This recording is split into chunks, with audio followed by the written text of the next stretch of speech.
We beginnen met een bericht over de advocaat-generaal van de Hoge Raad. Die stelt: hecht geen belang aan Facebook-posts. Waar gaat het om? Het is een zaak die eerder is behandeld door het Hof op Curaçao, waarin het gaat om de Facebook-posts van minister van Financiën Javier Silvania. En nu zegt de advocaat-generaal van de Hoge Raad in een advies dat berichten van de minister van Financiën Javier Silvania op zijn Facebookpagina geen grondslag kunnen vormen voor belastingplichtigen om daarop te vertrouwen. Dergelijke berichten wekken geen gerechtvaardigd vertrouwen.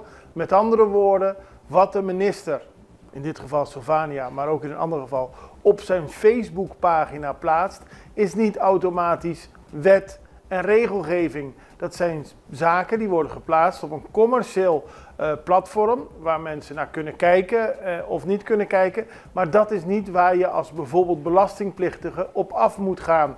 En daarmee kun je niet zeggen van ja, de minister schreef het op Facebook, dus dan is het zo.